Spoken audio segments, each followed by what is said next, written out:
이벤트가 아니라는 걸 직감했어요. 총리의 눈빛에는 평소 정치적 계산이 아닌 뭔가 절박한 간절함이 담겨 있었거든요. 회의실 분위기는 점점 더 무거워졌습니다. 외무성 차관이 조심스럽게 입을 열었어요. 총리님, 현재 한일 관계가 미묘한 상황에서 이런 돌발적인 접촉이. 하지만 총리는 그의 말을 끊었습니다. 미묘한 관계이기 때문에 더욱 필요한 일입니다. 저는 그때 총리의 책상 위에 놓인 두꺼운 파일을 발견했어요. 표지에 히로시마 병원 특별 기록이라고 적혀 있었습니다. 문제는 그 다음이었습니다. 총리가 건넨 봉투 안에는 손으로 쓴 짧은 편지 한 장과 낡은 사진 한 장이 들어 있었어요. 사진 속에는 작은 축구와 한 켤레가 병실 침대 옆에 놓여 있었고 그 옆엔 고마워요, 형이라고 적힌 쪽지가 보였습니다. 저는 순간 소름이 돋았어요. 이것이 과연 총리가 직접 나서야 할 만큼 중요한 일인지 의문이 들었거든요. 하지만 총리는 조용히 말했습니다. 이 아이의 기록을 손흥민 씨가 꼭 봐야 합니다. 총리는 그 사진을 바라보며 깊은 한숨을 쉬었어요. 3년 동안 제 책상 서랍에 이 사진이 있었습니다. 매번 볼 때마다 무엇인가 해야 한다는 생각이 들었지만 시기를 찾지 못했어요. 비서실장이 우려스러운 표정으로 말했습니다. 총리님, 만약 이것이 언론에 노출되면 정치적으로. 총리는 손을 들어 그를 제지했어요. 정치보다 중요한 것이 있습니다. 그날 저녁 긴급 뉴스가 전국에 방송되었습니다. 다카이치 총리 한국 축구 선수에게 비밀 메시지 전달 지시. 뉴스 앵커의 목소리도 평소보다 긴장되어 있었어요. 저는 생방송 스튜디오에서 이 소식을 직접 전했는데 방송국 내부도 술렁거렸습니다. 이게 정말 뉴스감인가? 총리가 정말 이런 지시를 내렸다고. 의구심과 놀라움이 교차했어요. 그 직후 일본 사회의 반응은 폭발적이었습니다. 우익 언론들은 즉각 국가 품격을 흔드는 행동이라고 비판했고 보수 정치인들은 총리의 독단적 행위라며 맹공을 퍼부었습니다. 특히 일본 제1당 대표는 한국에 굽신거리는 것이냐며 강하게 반발했어요. 반대로 젊은 세대들은 SNS를 통해 인간적인 총리의 모습이라며 지지 의견을 표했습니다. 한국에서의 반응도 엇갈렸습니다. 대부분의 한국 팬들은 왜 하필 손흥민인가? 라며 의아해했지만 그보다는 정치적으로 이용당하는 것은 아닌가라는 우려가 더 컸어요. 일부에서는 손흥민 선수가 부담스러워할 것이라는 걱정의 목소리도 나왔습니다. 하지만 대체로 한국 여론은 차분했어요. 내용을 봐야 판단할 수 있지 않겠나라는 신중한 반응이 줄을 이뤘습니다. 일본 인터넷 커뮤니티는 완전히 들끓었습니다. 총리가 미쳤나, 이게 나라인가라는 격한 반응부터 뭔가 사연이 있을 것이라는 조심스러운 추측까지 다양한 의견이 쏟아졌어요. 특히 야후 재팬 댓글란은 하루 만에 10,000개가 넘는 댓글이 달렸습니다. 찬성과 반대가 거의 반반씩 갈라진 상황이었어요. 야당 의원들의 공격도 거셌습니다. 총리의 직무유기, 개인적 감정으로 국정을 운영하는 것이냐라는 비판이 쏟아졌어요. 심지어 여당 내부에서도 총리님이 너무 성급하셨다는 우려의 목소리가 나왔습니다. 지지율은 하루 만에 5%포인트 떨어졌어요. 저는 그날 밤늦게까지 총리 관저 주변을 취재했습니다. 기자들로 북적이는 관저 앞에서 한 가지 이상한 점을 발견했어요. 총리실 관계자들이 평소와 달리 매우 조심스러워한다는 것이었습니다. 보통 이런 상황에서는 해명이나 추가 설명이 나오기 마련인데 이번엔 완전히 함구하고 있었거든요. 마치 더 큰 이야기가 숨어 있는 것 같았어요. 하지만 그 누구도 몰랐습니다. 이 모든 일의 출발점이 정치적 계산이 아니라 단 한 명의 소년에게서 시작된 이야기라는 사실을요. 총리실 깊숙한 곳에 3년 동안 보관되어 온 한 아이의 마지막 소원. 그리고 그 소원이 어떻게 일본 최고 권력자의 마음을 움직였는지 저조차도 그때는 전혀 알 수 없었어요. 단지 총리의 마지막 말만이 계속 머릿속에 맴돌았습니다. 때로는 정치보다 더 중요한 것이 있다.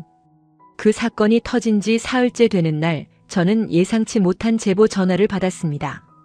목소리를 변조한 익명의 제보자였어요. 총리 관저 내부에 숨겨진 문서가 있다. 히로시마와 관련된 것 같다.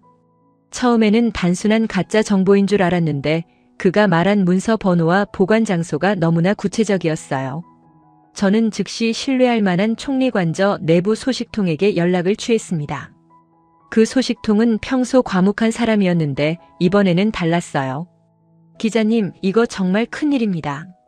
총리님이 개인적으로 보관해온 파일이 있어요. 제목이.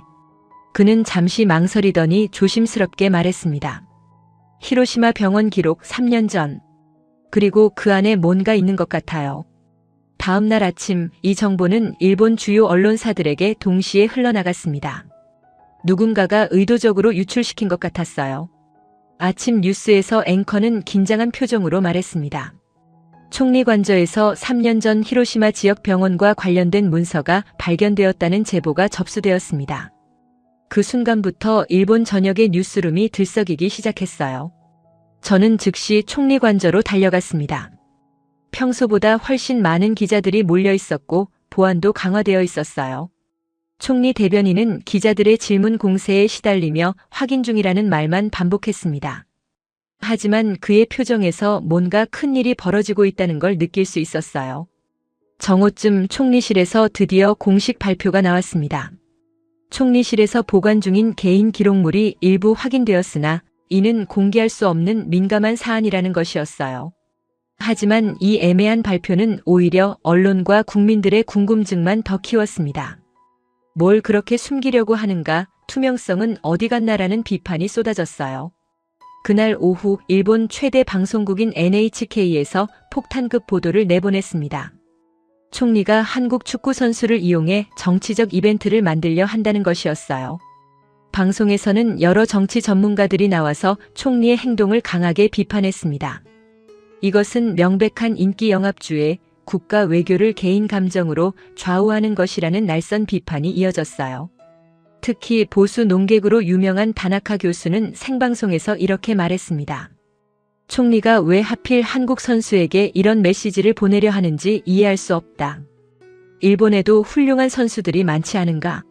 스튜디오 분위기는 점점 더 총리에게 불리하게 돌아갔어요. 시청자 문자도 대부분 비판적이었습니다.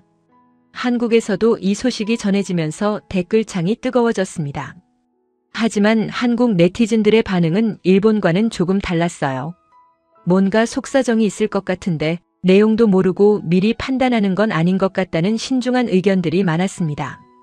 물론 일부에서는 손흥민이 정치에 휘말리는 건 좀 이라는 우려도 있었지만 전반적으로는 차분한 분위기였어요.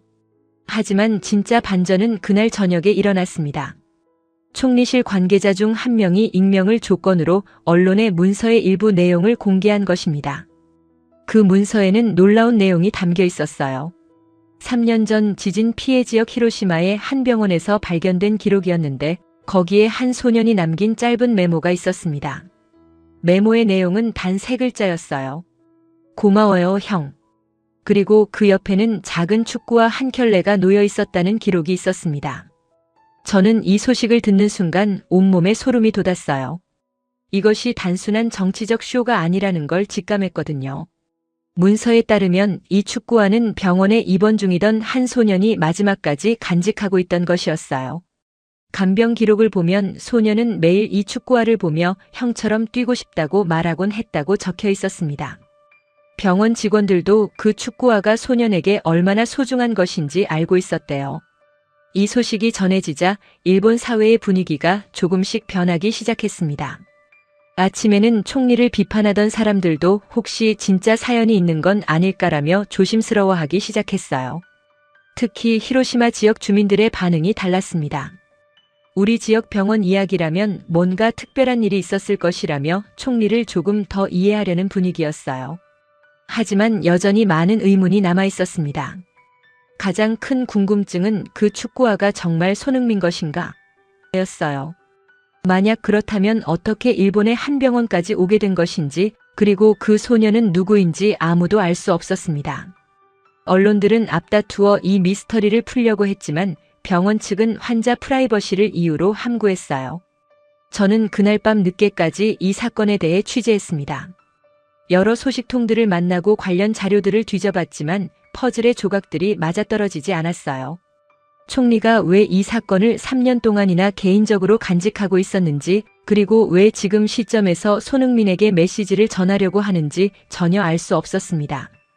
다음 날 새벽 또 다른 충격적인 소식이 전해졌습니다. 총리실에서 보관하고 있던 문서 중에 병원에서 보낸 편지들이 있다는 것이었어요. 그 편지들은 지난 3년 동안 정기적으로 총리실로 보내진 것들이었는데 모두 한 사람이 쓴 것 같았습니다. 편지 봉투에는 히로시마에서 감사드리는 어머니라고 적혀 있었어요. 이 소식이 알려지자 일본 전역이 더욱 혼란에 빠졌습니다. 총리가 개인적으로 편지를 받고 있었다고? 그럼 정말 사적인 일이었나? 라며 사람들의 추측은 더욱 깊어졌어요. 언론도 갈피를 잡지 못하고 있었습니다. 비판만 하기에는 뭔가 감동적인 사연이 숨어 있을 것 같고, 그렇다고 해서 총리의 행동을 무조건 옹호하기에는 여전히 의문투성이었거든요. 야당에서는 이 기회를 놓치지 않고 총리를 더욱 압박했습니다. 국민에게 진실을 말하라, 왜 이런 중요한 일을 혼자 결정했나라며 국정감사를 요구했어요. 하지만 총리는 여전히 침묵을 지키고 있었습니다. 단지 적절한 시기에 모든 것을 설명하겠다는 말만 반복했어요. 그 와중에 한 가지 확실해진 것이 있었습니다. 그 축구화의 주인이 누구인지는 아무도 몰랐다는 것이에요. 병원 기록에도 총리실 문서에도 그 축구화가 어떻게 그 소년에게 전해졌는지에 대한 명확한 설명이 없었어요. 이 미스터리가 해결되기 전까지는 이 사건의 진실을 알 수 없을 것 같았습니다. 그 문서가 공개된 지 이틀 후 저는 히로시마의 그 병원에 직접 가보기로 결심했습니다. 도쿄에서 신칸센으로 4시간을 달려 히로시마에 도착했을 때 이미 여러 언론사 기자들이 병원 앞에서 취재를 하고 있었어요. 하지만 병원 측은 완강하게 입을 다물고 있었습니다. 환자의 개인정보는 절대 공개할 수 없다는 입장이었죠. 저는 병원 근처 카페에서 하루 종일 기다리며 병원 직원들을 만나려고 했어요. 퇴근 시간이 되어서야 한 간호사가 조심스럽게 저에게 다가왔습니다. 기자님, 정말 그 아이 이야기를 쓰실 거예요? 그녀의 목소리에는 깊은 슬픔이 담겨 있었어요. 그 아이는 정말 특별한 아이였거든요. 그 간호사의 증언에 따르면 문제의 소녀는 지진 이후 여러 차례 수술을 받아야 하는 상황이었대요. 다리 부상이 심각해서 걸을 수 있을지조차 확실하지 않았다고 했습니다. 하지만 그 아이는 수술대에 오르기 전마다 의료진에게 같은 말을 반복했어요. 한국의 손흥민처럼 다시 뛰고 싶어요. 꼭 다시 뛸 거예요. 간호사는 눈물을 글썽이며 계속 말했습니다. 처음에는 그냥 축구를 좋아하는 아이인 줄 알았어요. 하지만 시간이 지날수록 그 아이에게 손흥민 선수는 단순한 우상이 아니라는 걸 알게 되었죠. 희망 그 자체였어요. 그 아이는 매일 밤 침대 옆에 놓인 작은 축구화를 바라보며 재활 운동을 했다고 했어요. 그날 저녁 도쿄로 돌아와서 이 내용을 기사로 썼지만 여전히 핵심적인 의문은 풀리지 않았습니다. 그 축구화가 정말 손흥민의 것인지, 그리고 어떻게 그 소년에게 전해졌는지 아무도 확인해주지 않았거든요. 한국 언론들도 이 부분에 대해서는 확인 중이라는 신중한 보도를 이어갔어요. 그런데 다음 날 아침 뜻밖의 소식이 터졌습니다. 일본 야당 대표인 이토 씨가 긴급 기자회견을 열었어요. 다카이치 총리의 이번 행동은 명백한 직무유기입니다. 개인적인 감정으로 외교 정책을 좌우하는 것은 용납할 수 없다고 강하게 비판했습니다. 그는 또 총리가 3년 동안 숨겨온 문서들을 즉시 공개하라고 요구했어요. 이 기자회견 이후 일본 정치계는 완전히 들끓었습니다.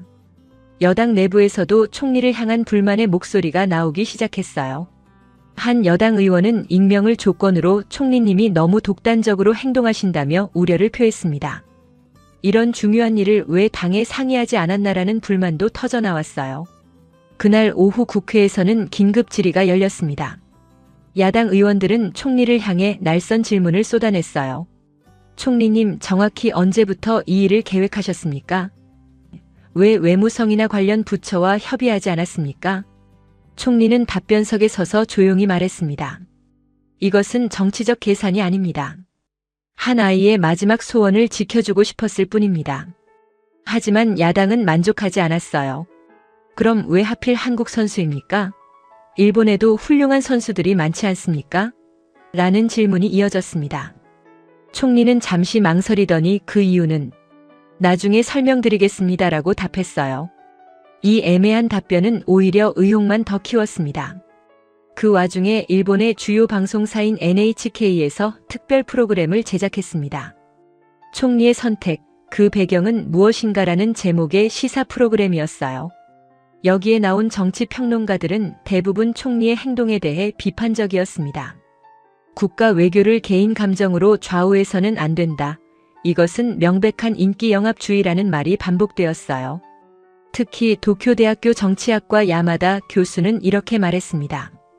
총리의 의도가 선량하다고 해도 절차상 문제가 있다. 이런 중요한 외교적 접촉은 반드시 관련 부처와 협의를 거쳐야 한다. 스튜디오의 분위기는 점점 더 총리에게 불리하게 흘러갔어요. 하지만 시청자들의 반응은 조금 달랐습니다. 프로그램 시청자 게시판에는 정치인들도 인간이니까 감정이 있을 수 있지 않나, 아직 전체 이야기를 듣지도 못했는데 너무 성급한 판단 아닌가라는 의견들도 상당수 올라왔어요. 특히 40대 이상 시청자들 사이에서는 총리를 이해하려는 목소리가 많았습니다. 한국에서의 반응도 미묘하게 변화하고 있었어요. 초기의 당황스러움에서 벗어나 뭔가 따뜻한 사연이 있을 것 같다는 추측들이 나오기 시작했습니다. 한국의 한 온라인 커뮤니티에서는 손흥민이 일본 아이들에게도 희망을 줬다면 자랑스러운 일이라는 댓글이 많은 공감을 받았어요. 그런데 그날 밤늦게 또 다른 충격적인 소식이 전해졌습니다. 총리실 관계자가 익명으로 제공한 추가 정보였어요. 그 소년이 남긴 기록 중에 일기장이 있다는 것이었습니다. 그 일기장에는 손흥민에 대한 이야기가 거의 매일 적혀 있었다고 했어요. 일기의 한 부분이 공개되었는데 그 내용은 이랬습니다. 오늘도 재활운동을 했다. 다리가 아프지만 포기하지 않을 거야. 손흥민 형도 부상을 이겨냈으니까. 나도 꼭 다시 뛸 거야. 그리고 언젠가 형에게 고마웠다고 말하고 싶어. 이 일기를 읽은 사람들은 모두 감동받았다고 했어요. 하지만 여전히 가장 중요한 질문은 남아 있었습니다. 그 축구화가 정말 손흥민의 것인지, 그리고 어떤 경로로 그 소년에게 전해졌는지에 대한 명확한 답이 없었어요. 총리실에서는 조사 중이라는 말만 반복했고 병원 측도 개인정보 보호를 이유로 더 이상의 정보 제공을 거부했습니다. 이런 상황에서 일본 국민들의 총리에 대한 지지율은 계속 하락했습니다. 여론조사에 따르면 지지율이 일주일 만에 10%포인트나 떨어졌어요. 총리의 독단적 행동에 대한 우려가 가장 큰 이유였습니다. 야당은 이 기회를 놓치지 않고 총리 퇴진 요구까지 나왔어요.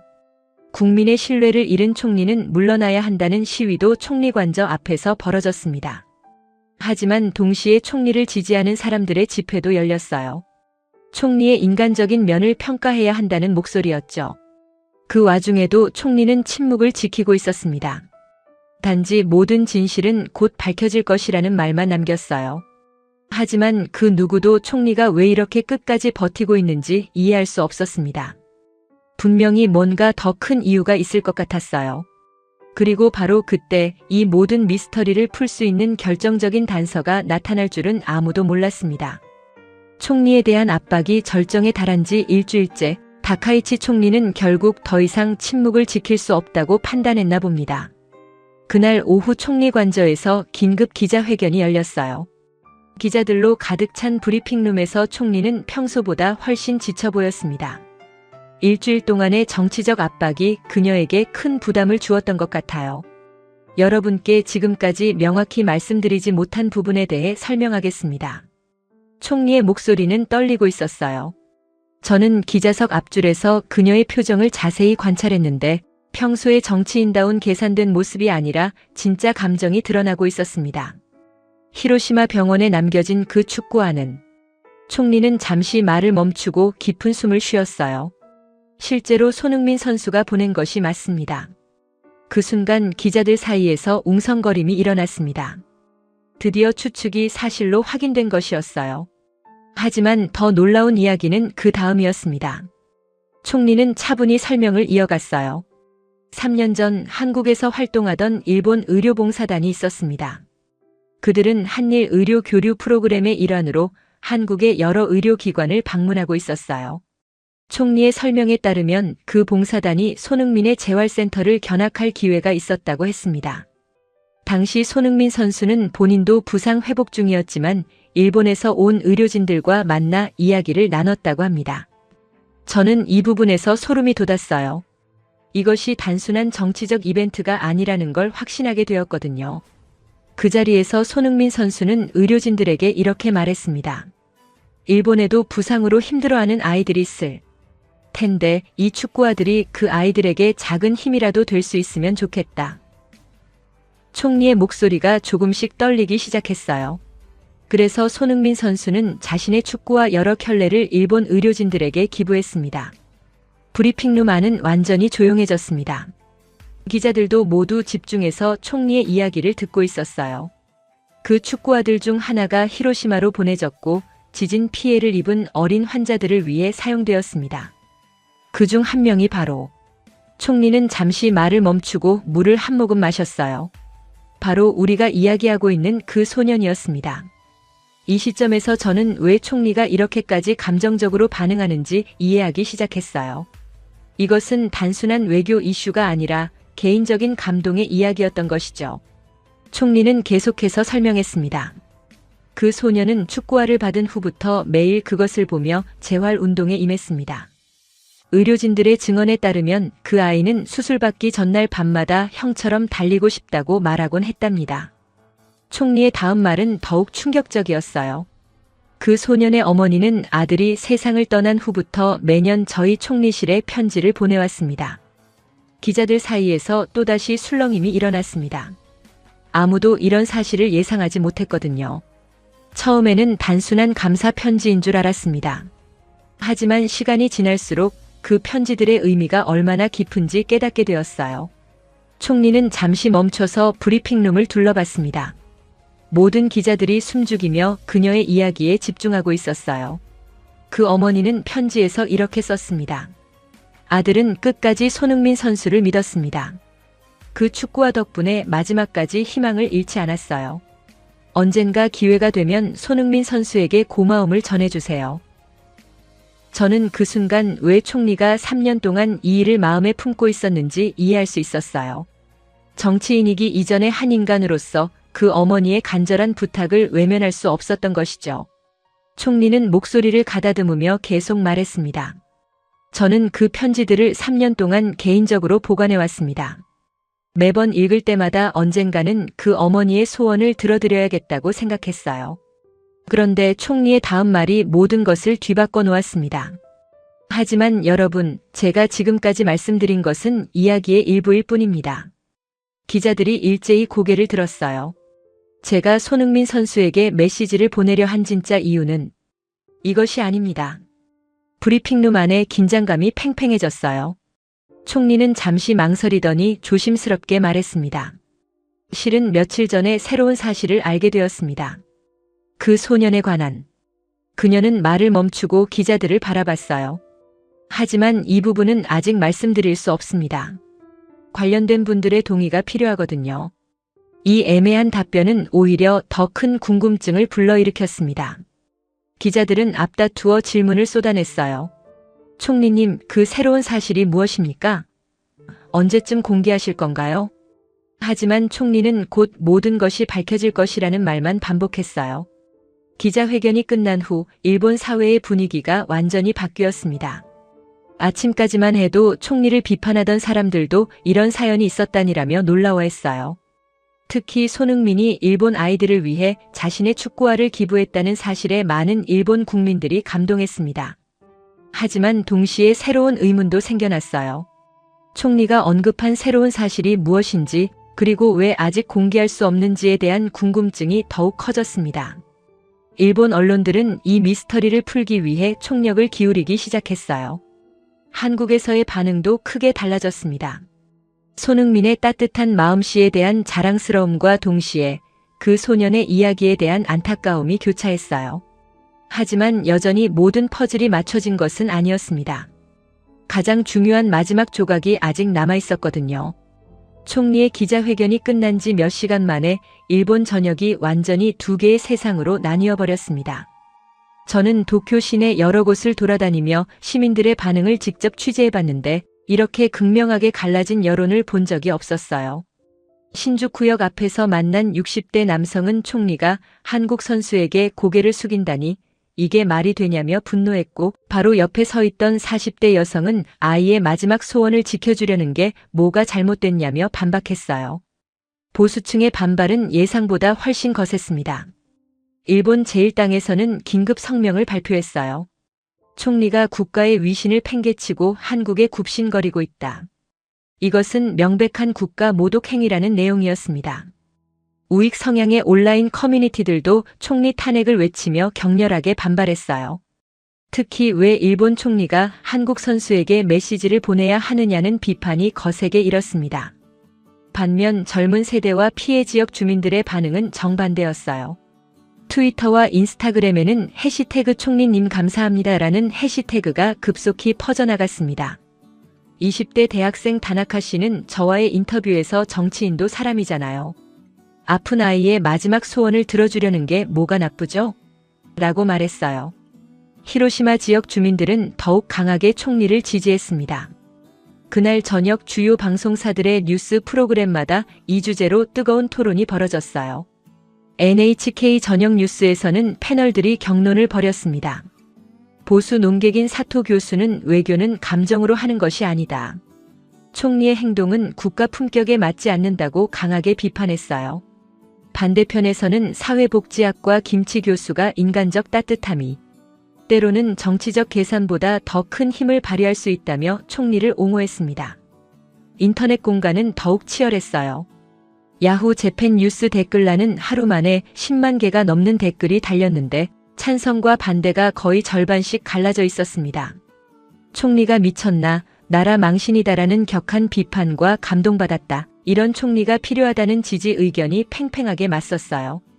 심지어 댓글 전쟁이 벌어져서 관리자가 댓글 기능을 일시 중단하는 사태까지 벌어졌습니다. 한국에서의 반응도 복잡했어요. 초기의 당황스러움에서 벗어나 이제는 정치적 이용만 아니면 좋겠다는 신중한 반응이 줄을 이뤘습니다. 한국의 한 온라인 커뮤니티에서는 손흥민이 일본 아이에게도 희망을 줬다니 자랑스럽다는 댓글이 수천 개의 좋아요를 받았어요. 하지만 동시에 손흥민이 정치에 휘말리는 건 원치 않는다는 우려의 목소리도 상당했습니다. 시니어층의 반응은 특히 주목할 만했어요. 일본의 60대 이상 연령층에서는 정치보다 사람이 먼저라는 생각이 강하게 나타났습니다.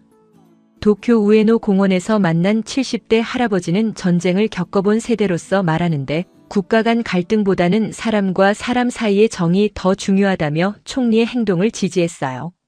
그런데 이 모든 논란 속에서 가장 궁금한 것은 정작 손흥민의 반응이었습니다. 총리실에서 공식적으로 메시지를 전달했다고 발표했지만 손흥민 측에서는 아무런 답변이 없었어요. SNS도 조용했고 소속팀을 통한 공식 입장도 나오지 않았습니다. 이 침묵이 오히려 더 큰 의문을 불러일으켰어요. 일본 언론들은 손흥민의 침묵을 두고 각기 다른 해석을 내놓았습니다. 보수 언론들은 한국 선수의 무례한 태도라며 실망감을 드러냈어요. 일본 총리가 직접 메시지를 보냈는데도 답하지 않는다니라는 비판이 이어졌습니다. 반면 리베랄 성향의 언론들은 손흥민도 신중하게 접근하고 있는 것 같다며 이해를 표했어요. 한국 팬들의 반응은 더욱 복잡했어요.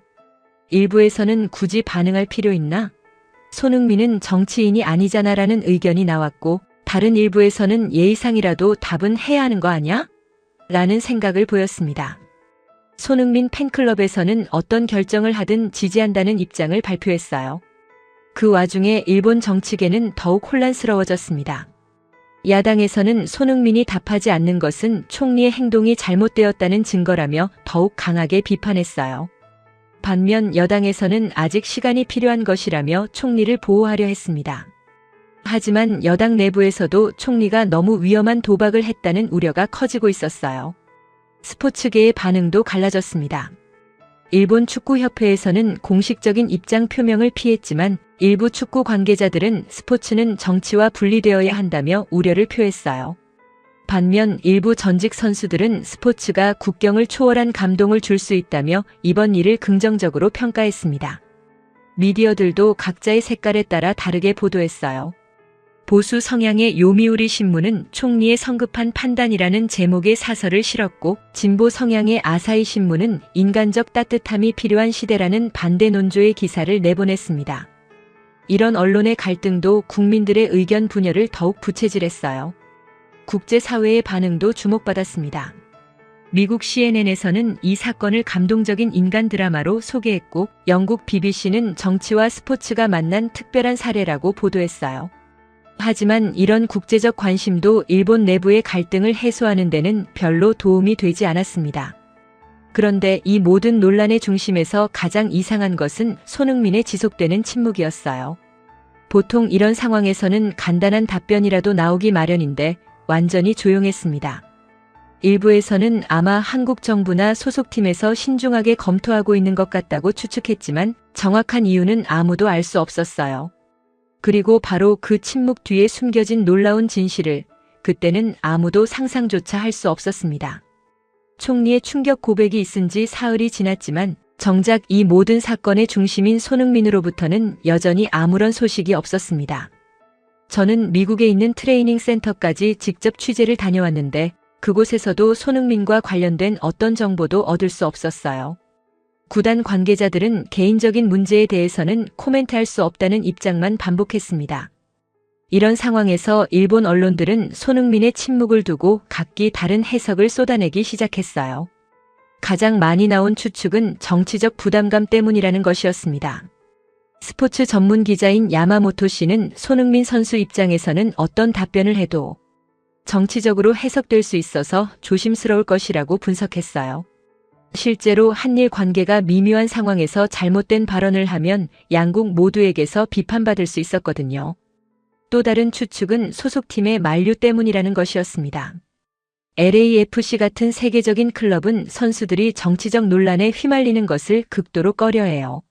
한 축구업계 관계자는 구단에서 손흥민에게 신중하게 행동하라고 조언했을 가능성이 높다고 말했습니다. 실제로 미국 축구계에서는 선수들의 정치적 발언을 제한하는 경우가 많거든요. 한국 정부의 입장도 애매했습니다. 외교부에서는 민간인의 개인적 사안이라며 공식 입장을 내놓지 않았어요. 하지만 비공식적으로는 신중하게 접근하는 것이 좋겠다는 분위기였다고 합니다. 한일 관계 개선을 위해 노력하고 있는 상황에서 자칫 잘못하면 외교 문제로 번질 수 있었거든요. 그런데 가장 이상한 것은 손흥민 개인의 반응 패턴이었어요. 평소 손흥민은 팬들과의 소통을 중시하고 중요한 사안에 대해서는 나름대로의 입장을 밝히는 편이었습니다. 특히 사회적 의미가 있는 일에는 적극적으로 참여하곤 했어요. 그런 그가 이번에는 완전히 침묵을 지키고 있어서 더욱 의문이었습니다. 손흥민의 SNS 계정들도 평소와 다르지 않았어요. 훈련 사진이나 경기 관련 포스트만 올라올 뿐 이번 사건에 대한 어떤 언급도 없었습니다. 심지어 평소처럼 팬들의 댓글에 답하는 것도 줄어들었어요. 이런 변화를 눈치챈 팬들은 뭔가 고민이 많은 것 같다며 걱정하기 시작했습니다. 일본 팬들의 반응은 더욱 복잡했어요. 일부는 한국 선수의 무례한 태도라며 실망감을 표했지만 다른 일부는 충분히 이해할 만하다며 옹호했어요. 특히 히로시마 지역 주민들은 손흥민 선수도 부담스러울 것이라며 오히려 걱정하는 모습을 보였습니다. 한 히로시마 주민은 우리 때문에 좋은 분이 고생하시는 것 같아서 미안하다고 말하기도 했어요. 축구 전문가들의 분석도 엇갈렸습니다. 전 일본 대표팀 감독이었던 오카다 씨는 선수는 경기에만 집중해야 한다며 손흥민의 침묵을 지지했어요. 반면 한국의 축구 해설가 박문성 씨는 간단한 인사말 정도는 할 수 있지 않겠느냐며 아쉬움을 표했습니다. 미디어들은 손흥민의 침묵을 둘러싼 온갖 추측 기사들을 쏟아냈어요. 손흥민, 일본 총리 메시지에 고민 중, 정치적 중립. 지키려는 손흥민의 선택 같은 제목의 기사들이 연일 나왔습니다. 하지만 정작 확실한 정보는 아무것도 없었어요. 모든 것이 추측과 분석에 머물러 있었습니다. 그런데 며칠 전부터 이상한 소문이 돌기 시작했어요. 손흥민이 개인적으로 일본과 관련된 어떤 조사를 하고 있다는 것이었습니다. 한 소식통은 손흥민 측에서 일본의 특정 병원에 대해 문의를 했다고 전했어요. 하지만 이것도 확인되지 않은 정보여서 언론들은 신중하게 접근했습니다. 손흥민의 매니지먼트 회사에서도 계속 노 코멘트 입장을 유지했어요. 평소 언론 응대를 담당하는 직원도 현재로서는 말씀드릴 것이 없다는 말만 반복했습니다. 이런 철저한 침묵이 오히려 더 큰 궁금증을 불러일으켰어요. 일본에서는 손흥민의 침묵이 길어질수록 실망하는 목소리가 커졌습니다. 일본 총리가 직접 메시지를 보냈는데 답도 안 한다니 역시 한국인들은 믿을 수 없다는 극단적인 반응도 나왔어요. 반면 아직 시간이 필요한 것 아니냐, 우리가 너무 성급한 것 같다는 이해의 목소리도 있었습니다. 한국에서는 오히려 손흥민을 보호하려는 분위기가 강했어요. 손흥민이 정치에 휘말릴 이유가 없다. 선수는 축구에만 집중하면 된다는 의견이 줄을 이뤘습니다. 특히 손흥민 팬들은 어떤 결정을 하든 지지한다며 그를 응원했어요. 그런데 이 모든 추측과 분석 속에서 정작 중요한 사실 하나가 빠져 있었습니다. 손흥민이 정말로 일본 총리의 메시지를 받았는지, 그리고 그 메시지의 정확한 내용이 무엇이었는지 아무도 확실하게 알지 못했어요. 총리실에서는 전달했다고 했지만 손흥민 측에서는 그 어떤 확인도 해주지 않았거든요. 시간이 흐를수록 이 침묵은 더욱 의미심장해졌습니다. 보통 이런 상황에서는 검토 중 정도의 답변이라도 나오기 마련인데 완전한 무반응이었어요. 마치 메시지를 받지 못했거나 아니면 받았지만 답할 수 없는 특별한 이유가 있는 것처럼 보였습니다. 일부 언론에서는 손흥민이 일본 총리의 이름조차 몰랐을 것이라는 추측도 내놓았어요. 축구 선수가 다른 나라 정치인에 대해 관심이 없을 수도 있다는 것이었죠. 하지만 이것도 설득력이 부족했습니다. 손흥민 정도의 세계적 스타라면 최소한의 국제 정세는 알고 있을 테니까요. 가장 그럴듯한 추측은 법률 검토 때문이라는 것이었습니다. 이런 민감한 사안에 대해서는 변호사들과 충분히 상의한 후 신중하게 대응해야 할 필요가 있거든요. 특히 손흥민처럼 여러 나라에서 활동하는 선수는 더욱 조심스러울 수밖에 없었어요. 하지만 이 모든 추측들이 완전히 빗나갔다는 사실을 그 누구도 상상할 수 없었습니다. 손흥민의 침묵에는 그 누구도 예상하지 못한 훨씬 더 깊고 복잡한 이유가 숨어 있었거든요. 손흥민의 침묵이 일주일째 계속되던 어느 날 뜻밖의 소식이 전해졌습니다. LAFC 구단 사무실에서 긴급 브리핑이 열린다는 것이었어요. 저는 즉시 로스앤젤레스로 향했습니다. 평소 개인 문제에 대해 입을 다물던 LAFC가 직접 나선다는 것 자체가 이례적인 일이었거든요. 브리핑룸에는 전 세계 기자들이 몰려들었습니다. LAFC의 홍보 담당자는 긴장한 표정으로 말했어요. 오늘은 손흥민 선수의 매니지먼트 팀에서 직접 설명을 드리겠습니다. 그리고 손흥민의 매니저가 단상에 올라왔어요. 평소 과묵한 그가 이런 자리에 나온 것도 처음이었습니다. 매니저는 차분하지만 떨리는 목소리로 말을 시작했어요. 지난 일주일 동안 많은 분들이 손흥민 선수의 침묵을 궁금해하셨습니다. 오늘 그 이유를 말씀드리겠습니다. 기자들은 모두 숨을 죽이고 집중했어요. 손흥민 선수는 일본 총리실로부터 메시지를 받은 즉시 히로시마 병원의 그 소년에 대한 기록을 찾아보기 시작했습니다. 여기까지는 예상 범위 아니었어요. 하지만 매니저의 다음 말이 모든 것을 뒤바꿔 놓았습니다. 그리고 그 과정에서 충격적인 사실을 알게 되었습니다. 그는 잠시 말을 멈추고 물을 한 모금 마셨어요. 그 소년은 이미 1년 전에 세상을 떠났다는 것을 말입니다. 브리핑룸 안이 완전히 조용해졌습니다. 기자들도 카메라맨들도 모두 충격에 빠져 있었어요. 저 역시 순간 무슨 말인지 이해할 수 없었습니다. 일본에서는 그 소년이 여전히 살아있는 것처럼 이야기되고 있었는데 이미 세상을 떠났다니요. 매니저는 계속해서 설명했습니다. 손흥민 선수가 개인적으로 조사한 바에 따르면 그 소년은 20개가 넘는 수술을 받으며 용감하게 버텨냈지만 결국 1년 전 봄에 하늘나라로 떠났습니다. 그의 목소리가 떨리기 시작했어요. 수술 기록을 보면 마지막까지 의료진들에게 형에게 답장을 보내고 싶어요라고 말했다고 되어 있습니다. 이 말을 듣는 순간 저는 온몸에 소름이 돋았습니다. 그 아이가 마지막까지 손흥민에게 답장을 보내고 싶어 했다니요. 그리고 손흥민이 이 사실을 알았을 때의 충격이 얼마나 컸을지 상상할 수 있었어요. 매니저는 더 자세한 이야기를 들려주었습니다. 병원 기록에 따르면 그 소녀는 손흥민 선수의 축구화를 받은 후부터 매일 그것을 보며 재활에 임했습니다. 수술을 받을 때마다 형처럼 강해질 거야 라고 다짐했다고 해요. 기자들 사이에서 훌쩍이는 소리가 들렸습니다. 특히 마지막 수술 전날 밤 그 아이는 간호사에게 이렇게 말했습니다. 형이 나를 기다려준다면 나도 꼭 일어날 거야. 그리고 직접 고마웠다고 말할 거야. 매니저의 목소리가 완전히 떨리고 있었어요. 하지만 그 수술에서 그는 말을 잇지 못하고 고개를 숙였습니다.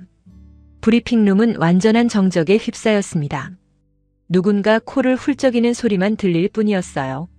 저도 모르게 눈물이 나려고 했습니다.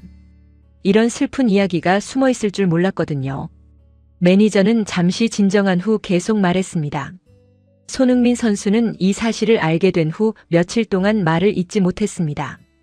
그리고 곧바로 그 소년의 가족을 찾기 시작했어요. 이제 손흥민이 왜 그렇게 오래 침묵했는지 이해할 수 있었습니다. 답장을 늦춘 이유는 바로 그 소년의 가족을 먼저 만나보고 싶어서였습니다. 일본 총리에게 답하기 전에 먼저 그 아이의 부모님께 직접 사과드리고 싶었던 것이죠. 매니저의 설명을 듣고 있자니 손흥민의 마음이 얼마나 아팠을지 짐작할 수 있었어요. 손흥민 선수는 자신이 축구화를 보낸 것은 기억하지만 그것을 받은 아이가 누구인지는 몰랐습니다. 3년 전 한국의 재활센터에서 일본 의료진들에게 여러 켤레의 축구화를 기부했는데 그중 하나가 그 소년에게 전해진 것이었거든요. 매니저는 손흥민의 심정을 대변하며 말했습니다. 손흥민 선수는 내가 보낸 축구화 때문에 그 아이가 더 큰 희망을 가졌을 텐데 그 희망에 보답하지 못한 것 같아서 너무 죄송하다고 말했습니다. 그리고 가장 중요한 발표가 이어졌어요. 손흥민 선수는 지난 사흘 동안 그 소년의 가족과 화상 통화를 했습니다. 그 소년의 어머니는 손흥민 선수에게 이렇게 말씀하셨답니다. 아들이 마지막까지 선수님을 믿고 있었어요. 선수님 덕분에 희망을 잃지 않고 떠날 수 있었습니다.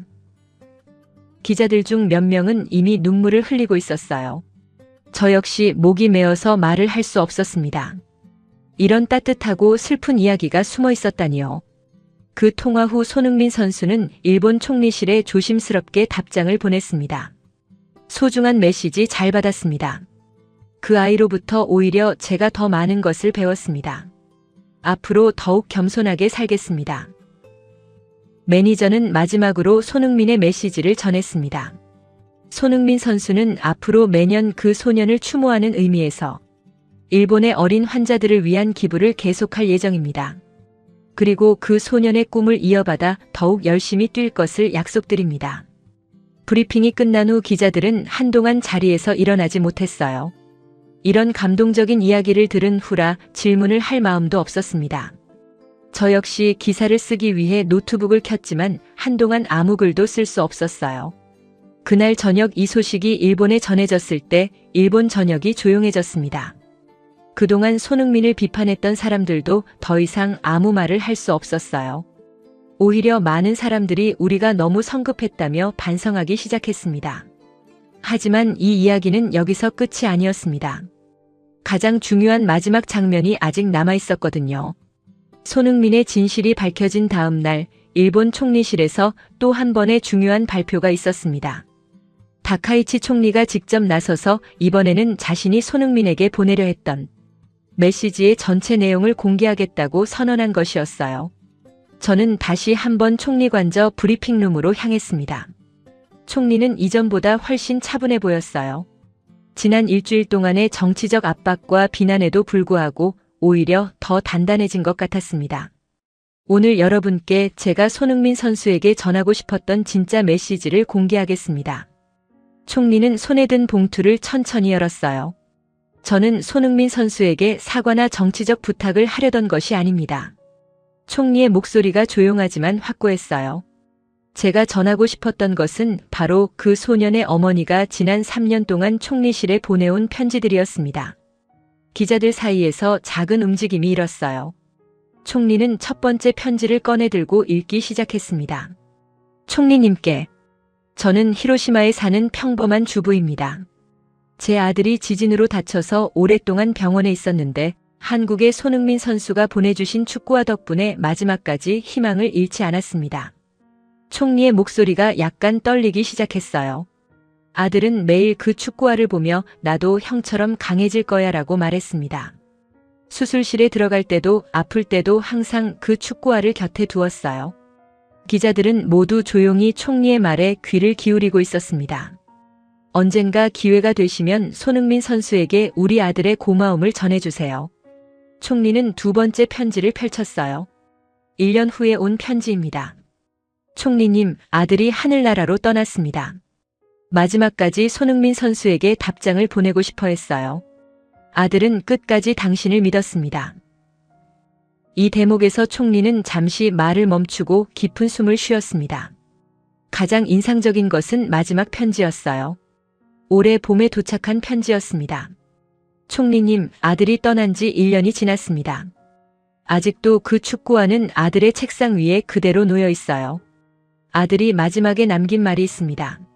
엄마, 손흥민 형에게 말해줘. 나는 끝까지 형을 믿었다고. 그리고 일본도 한국도 서로 믿었으면 좋겠다고. 이 말을 듣는 순간 브리핑룸 안에 모든 사람들이 숙연해졌어요. 어린 소년의 마지막 소원이 단순히 개인적인 감사가 아니라 두 나라 사이의 이해와 화합을 바라는 것이었다니요. 저도 목이 메어서 한동안 아무 말도 할 수 없었습니다. 총리는 계속해서 말했습니다.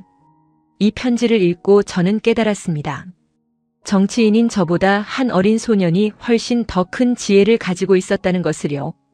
그녀의 눈에 눈물이 맺혀 있었어요. 그래서 저는 그 아이의 마지막 소원을 지켜주고 싶었습니다. 손흥민 선수에게 그 아이의 마음을 전하고 싶었던 것입니다.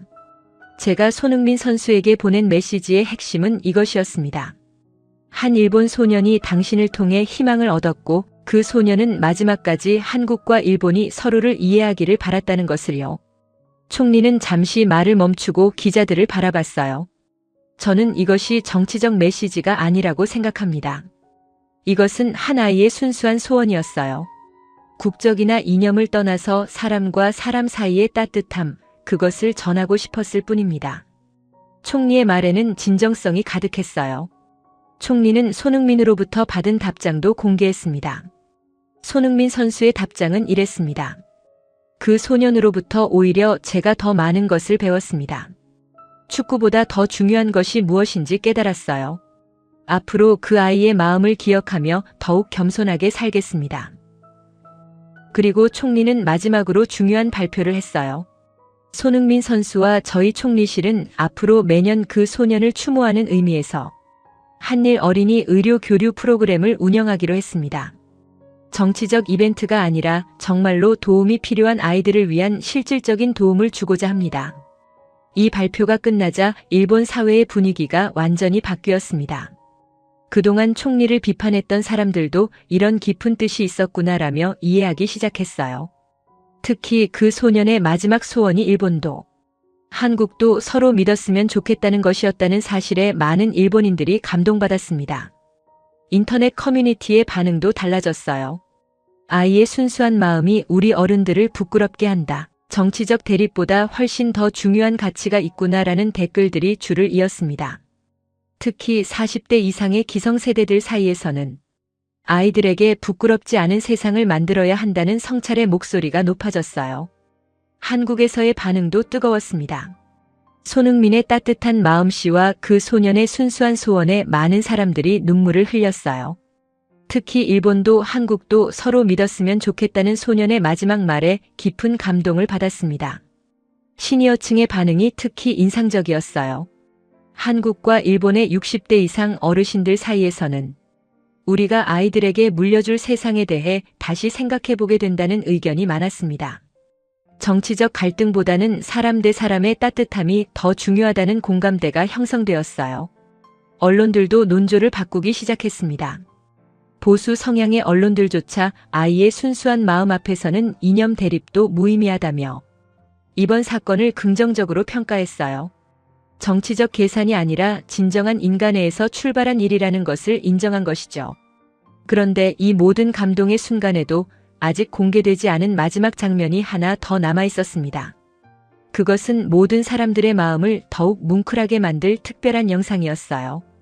총리의 진실 고백이 있은 지 이틀 후 히로시마 병원에서 뜻밖의 연락이 왔습니다. 그동안 환자 프라이버시를 이유로 모든 취재를 거절했던 병원 측에서 공개할 수 있는 자료가 하나 있다고 말한 것이었어요. 저는 즉시 히로시마로 향했습니다. 그 소년의 어머니가 직접 병원에 와서 아들의 마지막 소원을 이루어주고 싶다며 특별한 영상 하나를 공개하기로 했다는 것이었습니다. 병원 원장실에는 그 소년의 어머니 다나카 요코 씨가 조용히 앉아 있었어요. 50대 초반으로 보이는 그녀의 얼굴에는 깊은 슬픔과 동시에 따뜻한 미소가 함께 있었습니다. 기자님, 아들이 마지막 수술 전날 밤에 녹화한 영상이 있어요. 이제 공개할 때가 된 것 같아서요. 그녀의 목소리는 떨리고 있었지만 확고했습니다. 다나카 씨는 손에 든 작은 태블릿을 저에게 건넸어요. 아들 타쿠미가 직접 녹화한 것입니다. 28초짜리 짧은 영상이에요. 수술받기 전날 간병하시는 분께 부탁해서 찍었다고 하더라고요. 저는 조심스럽게 재생 버튼을 눌렀습니다. 화면에 나타난 것은 병실 침대에 누워있는 작은 소년의 모습이었어요. 11살이라고 하기에는 너무 왜소해 보였지만 눈만은 또렷하고 밝았습니다. 침대 옆에는 그 유명한 손흥민의 축구화가 놓여 있었어요. 소년은 힘겹게 몸을 일으켜 카메라를 향해 말하기 시작했습니다. 손흥민 형, 안녕하세요. 저는 타쿠미예요. 소년의 목소리는 작지만 또렷했어요. 형이 보내준 축구화 덕분에 지금까지 포기하지 않을 수 있었어요. 형처럼 강해지고 싶어서 매일 운동했는데. 소년은 잠시 말을 멈추고 옆에 있는 축구화를 바라봤습니다. 내일 큰 수술을 받아요. 의사 선생님이 어려운 수술이라고 하셨는데 저는 무섭지 않아요. 형도 많이 다쳤지만 다시 일어섰잖아요. 저도 꼭 일어날 거예요. 소년의 목소리에는 두려움보다는 희망이 가득했어요. 그 어린 나이에 어떻게 그런 용기를 낼 수 있었는지 경이로웠습니다. 그런데 소년의 다음 말이 제 마음을 완전히 무너뜨렸어요. 형, 나도 언젠가 형처럼 뛰고 싶어요. 그리고 소년은 잠시 망설이더니 작은 목소리로 말했습니다. 일본도 한국도 다 같이 사이좋게 지냈으면 좋겠어요. 이 28초짜리 영상에 담긴 메시지의 무게는 상상을 초월했습니다.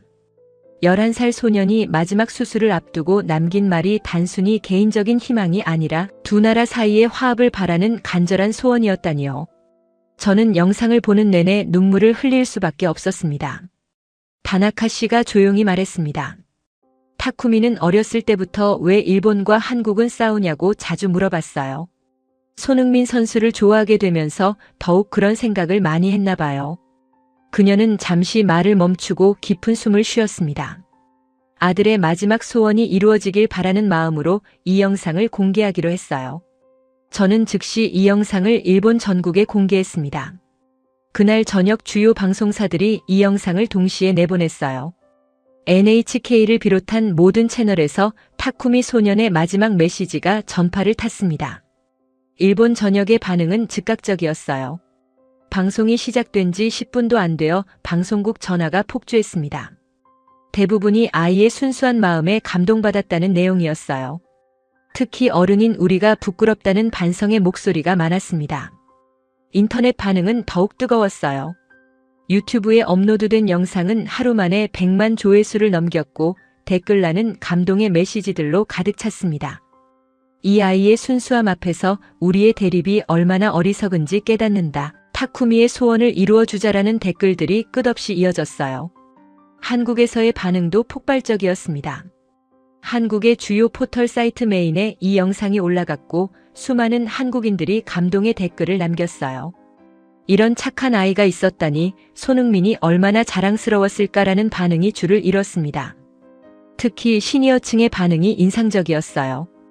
60대 이상의 어르신들 사이에서는 손잡벌 되는 아이가 우리보다 더 큰 생각을 가지고 있었다며 깊은 성찰의 목소리가 나왔습니다.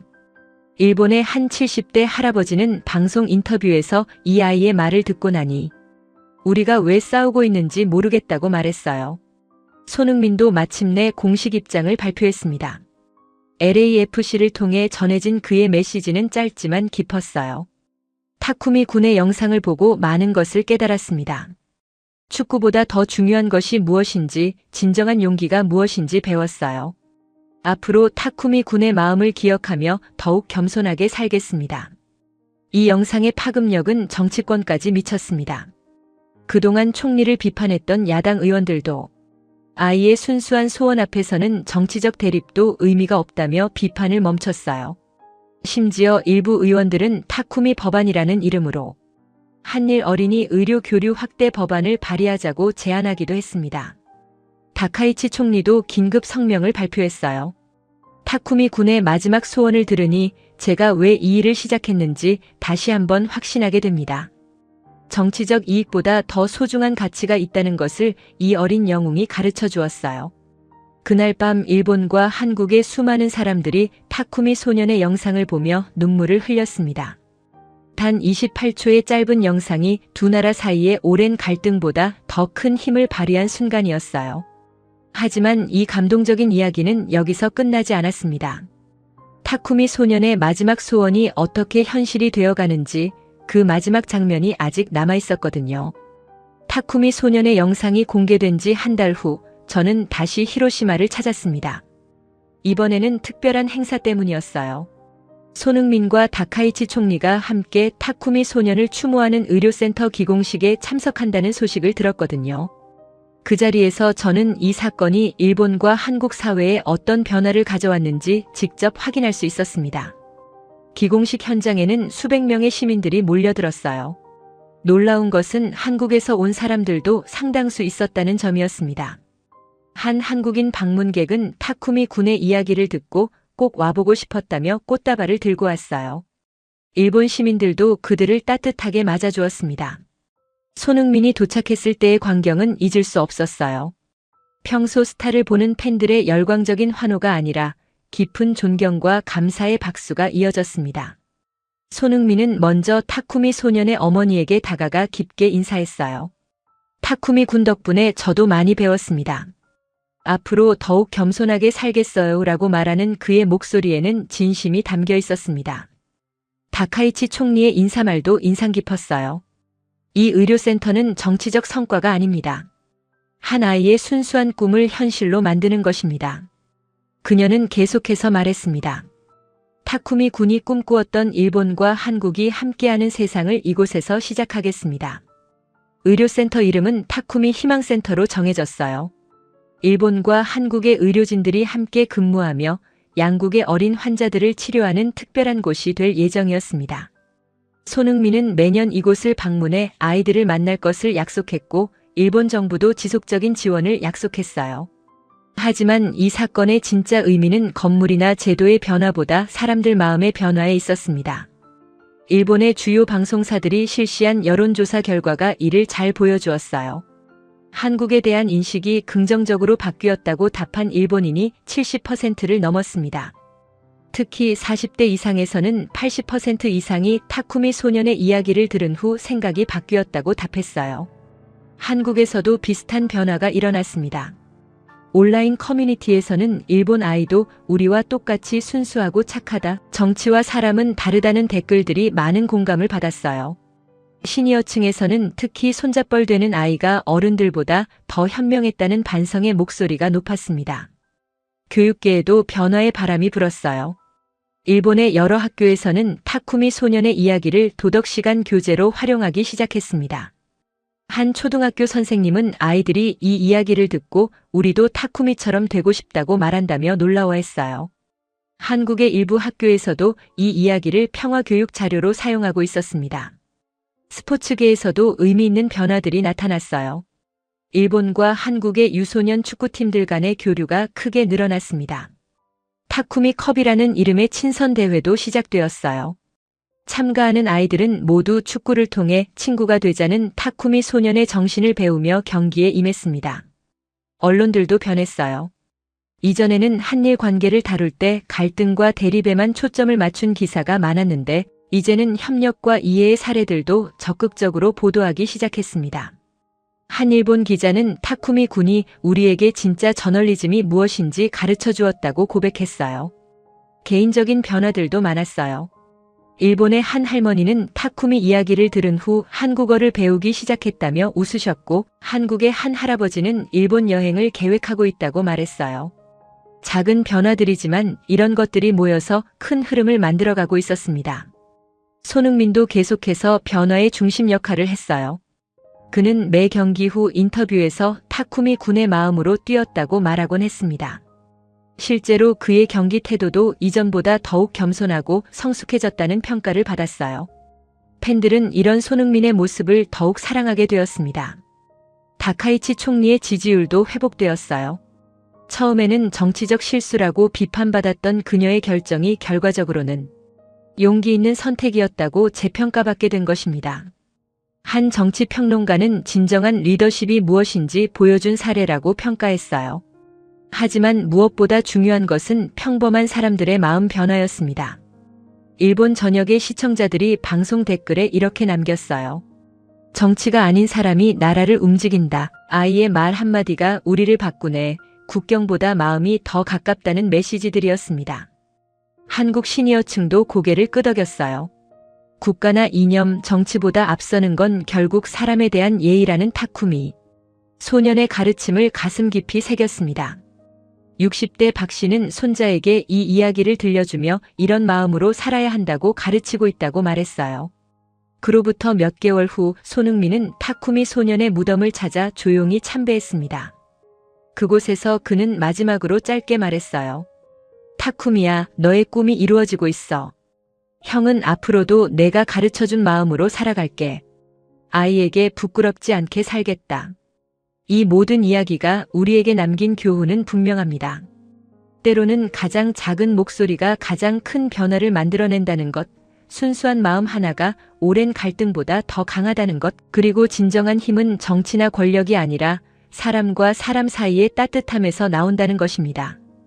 타쿠미 소녀는 비록 이 세상을 떠났지만 그의 마음은 지금도 계속 살아 숨쉬며 더 많은 사람들의 가슴을 따뜻하게 만들고 있습니다. 시청해주셔서 감사합니다. 여러분의 구독과 좋아요는 더 많은 감동 스토리를 전하는 힘이 됩니다. 다음에도 더욱 의미 있는 이야기로 찾아뵙겠습니다.